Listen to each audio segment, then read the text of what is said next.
नमस्कार, मैं आशुतोष कुमार शर्मा और आप सभी का स्वागत है आशुतोष कुमार अनवल में। आज हम लोग 2021 से 2022 में प्रवेश कर चुके हैं। सामने अपने व्हाट्सएप पर एक मुहिम चलाया था कि 2022 कैसा रहेगा। इस पर काफ़ी सारे लोगों ने अपना विचार भेजे हैं और कुछ व्यक्ति हैं जो हमसे खुद मिलकर स्टूडियो में हमारे आकर और हमसे बात करने के लिए आए हैं। तो सबसे पहले हमारे साथ हैं अजीत कुमार। अजीत जी, जैसा कि आप देख रहे हैं कि आज हम लोग नए साल में प्रवेश कर चुके हैं, 2022 आ चुका है। तो 2022 में क्या उम्मीदें हैं आपसे 2022 से? देखिए आशुतोष जी की 2022 मेरा बढ़िया जाए, और जो कि देश में हमारे ओमिक्रॉन और बढ़ रहा है। सुनने में आ रहा है कि मार्च में हमारे देश में फिर लॉकडाउन लगने वाला है। सरकार से यह निवेदन है कि अभी से पूरा वैक्सीन और जो और हो वहाँ तक लेकर जाएं कि ओमिक्रॉन के चलते हमारे युवाओं के लिए या बेरोजगार के लिए बहुत दिक्कत हो रहा है। इसीलिए सरकार से निवेदन है कि हमारे देश में ऐसा करे कि इतना ना हो कि बेरोजगार की कोई यहाँ से वहाँ भटक रहा है। तो इसी के कारण 2022 मेरा बढ़िया जाए, और जो कि शिक्षित की बात है कि वो भी बढ़िया जाए, और 2022 में जो इंटरमीडिएट का एग्ज़ाम है वो भी बढ़िया जाए। और मेरा 2022 का लक्ष्य है कि सब बढ़िया और सब सुख मंगल हो। अजीत जी, जैसा कि हम देखते हैं कि 2021 पर्यावरण की दृष्टि से बड़ी अच्छा रहा। काफ़ी बारिश हुई, बरखा ने अपना सारा रिकॉर्ड तोड़ दिया। तो जैसा कि हम देखते हैं कि 2020 और 21 का ही असर है, लॉकडाउन का असर है कि जो हमारा पर्यावरण है बहुत साफ़ हुआ, प्रदूषण कम हुआ। तो अगर 2022 में किस प्रकार सरकार को चाहिए कि प्रदूषण को कम करे, आम नागरिकों का क्या कर्तव्य होना चाहिए? देखिए आशुतोष जी, हम यह बोल रहे हैं कि सरकार को यह करना पड़ेगा कि ओमिक्रॉन जो बढ़ रहा है उसको पहले रफ्तार जो बढ़ रहा है पूरा उसको कम करे, ताकि मौसम साफ़ या ये सब परिवहन बढ़िया रहे, और मेरे देश में जो भी नागरिक है वह सुरक्षित रहें, और जो भी कार्य हो रहा है वह बढ़िया से होए, और हमारे देश में जितना भी कठिनाई या कोई भी हो रहा है जो चल रहा है वो भी बढ़िया हो। हमसे बात करने के लिए बहुत बहुत धन्यवाद, हमारे स्टूडियो में आने के लिए। स्टूडियो में हमारे साथ दूसरे व्यक्ति के तौर पर जुड़े हैं आदित्य जी। आदित्य जी, जिस प्रकार 2021 और 2020 में हम देखे हैं कि गांव काफ़ी पिछड़ गया है कोरोना के कारण, तो 2022 में आप ऐसी क्या कार्य करेंगे जिससे गांव प्रगति की तरफ बढ़े? 2022 में हम करना चाहेंगे जो 2020 और 21 में जो शिक्षा का अभाव है, कोरोना के कारण, लॉकडाउन के कारण जो शिक्षा का अभाव हुआ है उसे हम मेंटेन करना चाहेंगे। गांव के गरीब बच्चे, पिछड़े बच्चे हैं जो उन्हें पढ़ाना चाहेंगे, अपने घर पर बुलाकर पढ़ाना चाहेंगे उन्हें। और हम सरकार से यही निवेदन करेंगे कि सरकार जल्दी से जल्दी जो कोरोना का वैक्सीन है वो लगाए कि ओमिक्रॉन का प्रभाव बहुत कम से कम हो और ओमिक्रॉन को कंट्रोल किया जा सके। बहुत बहुत धन्यवाद आदित्य जी।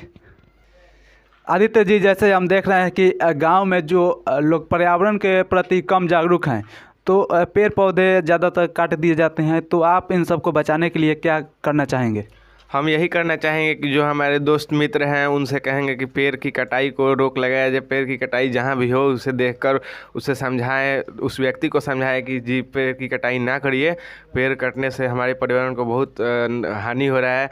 और हम मतलब अपने जन्मदिन पर पेड़ लगाना चाहेंगे। ऐसे भी जहाँ भी खाली स्थान है वहाँ पेड़ लगाना चाहेंगे, और अपने दोस्तों से निवेदन करेंगे कि कृपया करके आप पेड़ लगाइए, पेड़ को अधिक से अधिक लगाइए। और गाँव के लोगों को हम समझाएंगे कि पेड़ लगाना पर्यावरण के लिए बहुत अच्छा है। बस तारीख है और महीना और नहीं बदलता है हमारा समाज। तो आज ज़रूरत है कि इस साल में उस समाज को जगाया जाए जिस समाज में हम लोग रहते हैं। हमारा यह साल खुशी खुशी गुजरे, सुखदायी हो, हर किसी के जीवन में उल्लास हो, उमंग हो। आइए इसकी शुरुआत करते हैं। 2020 और 2021 कोरोना के चपेट में रहा, और हमारे भोजपुरी में एक कहावत है कि अगर तू 19 बारह तो हम 20 बनी, और तू 20 बारह तो हम 21 बनी। लेकिन ये कोई नहीं कहता है कि अगर तू 21 बारह तो हम 22 बनी। आप इसे ये समझ सकते हैं कि 19 था, काफ़ी अच्छे से गुजरा, लेकिन 19 पर भारी होता है 20, तो 20 कोरोना के चपेट में आ गया। उसके बाद हम लोग कहते हैं कि 20 पर भारी पड़ता है 21, तो 21 उससे भी विध्वंसक रहा कोरोना के कारण। लेकिन 21 पर भारी 22 नहीं पड़ता है। तो हमें ये उम्मीद है कि इस साल यानी 2022 में हम कोरोना को मात देंगे। कोरोना जो हमारे ज़िंदगी का एक अहम हिस्सा बन गया है, उसे अपने ज़िंदगी से हटाएंगे। हम सब कामयाब होंगे अपनी कुछ ज़रूरतों को ध्यान में रखकर, और यह साल खुशी और उमंग में बीते, इसकी भी हम लोग शुरुआत करेंगे। हमारी सबसे पहले जो मुहिम है, शिक्षा को बढ़ाएंगे, क्योंकि बिना शिक्षा के मनुष्य पशु के समान होता है।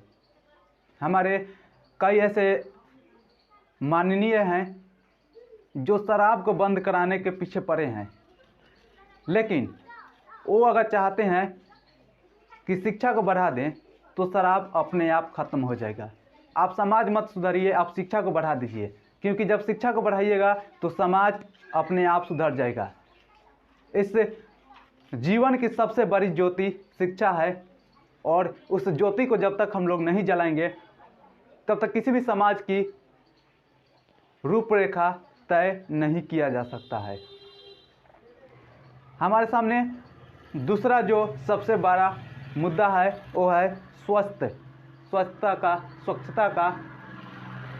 हम अपने आसपास जब तक साफ सफाई नहीं रखेंगे तब तक हम स्वच्छ नहीं हो सकते हैं, और तब तक स्वस्थ भारत की कल्पना करना बेमानी होगी, क्योंकि स्वच्छता से ही स्वस्थता आती है। और जब तक भारत स्वस्थ नहीं बनेगा, तंदुरुस्त नहीं बनेगा, तब तक भारत मजबूत नहीं बन सकता है। और इसी भारत को मजबूत करने के लिए आप सभी को साथ आना होगा। साथ इसलिए आना होगा ताकि हम एक स्वच्छ समाज का निर्माण कर सकें, अपने आसपास की गंदगी को ना रहने दें। विश्व स्वास्थ्य संगठन की एक रिपोर्ट के मुताबिक अगर भारत के लोग सिर्फ साफ सफाई को अपना ले तो प्रतिवर्ष 7,000 रुपये बचा सकते हैं। अगर एक व्यक्ति 7,000 रुपये बचा सकता है तो भारत की जनसंख्या 135 करोड़ है। अगर 135 करोड़ में 7,000 से गुना कर दीजिए तो हमारा इनकम कितना हो जाएगा, जीडीपी कितना हो जाएगा, इसकी कल्पना आप स्वयं कर सकते हैं। हमारे सामने तीसरा जो सबसे बड़ा मुद्दा है वो ये है कि समाज में ऐसे ऐसे तत्व आ गए हैं जिनके चलते समाज पिछड़ता चला जा रहा है। इस ऐसे तत्वों की पहचान कर उन्हें समाज से अलग किया जाना चाहिए, उन्हें समाज से निष्कासित करना चाहिए, ताकि ऐसे तत्व दोबारा समाज में न आ पाए। लेकिन बड़ी दुर्भाग्य की बात है कि जो तत्व असामाजिक तत्व क्राइम करते हैं उन्हें लोग सर आंखों पर बैठा लेते हैं, उनकी लोग पूजा करने लगते हैं, जो सबसे बड़ी शर्म की बात है। इससे भी शर्म की बात यह है कि जो समाज को आगे बढ़ाना चाहता है, लोग उसे पहचाने ना पहचाने, उसे मान सम्मान दे या ना दे, लेकिन अगर आप पे क्राइम कर दीजिएगा तो लोग आपके डर से कुर्सी छोड़कर हट जाएंगे, लोग आपकी इज्जत करेंगे। तो इनको पीछे छोड़ना होगा। हमारे समाज में जो ऐसे तत्व हैं, ऐसे वर्ग हैं, इनको इज्जत और मान सम्मान से परे हटाना होगा, तभी ये अपने असली रूप में आएंगे और समाज एक नई दिशा की तरफ आगे बढ़ेगा। हमारे सामने एक बहुत बड़ी जो मुद्दा है वह है बेरोजगारी का। 2020 और 2021 कोरोना के कारण लाखों नौकरियां बर्बाद हो गई, लाखों मजदूर बेरोजगार हो गए। उनको फिर वापस उनके काम पर भेजना सबसे बड़ी चुनौती होगी। और चुनौती इस बात की भी होगी कि कैसे इतने नौकरियों को पैदा किया जाए ताकि जो हमारा जो 2019 का भारत था 2022 में पुनः वह भारत बन जाए। इस वर्ष हम लोग आज़ादी की 75वीं वर्षगांठ मनाएंगे। आज़ादी के 75 वर्षों में हमने बहुत प्रगति की। हम अंतरिक्ष की ऊंचाइयों तक पहुंच चुके हैं। हमारा पहले ही प्रयास में हम मंगल तक पहुंच चुके हैं। इतनी प्रगति हो चुकी है, फिर भी हम अपने भारत को विश्व गुरु नहीं बना सके हैं।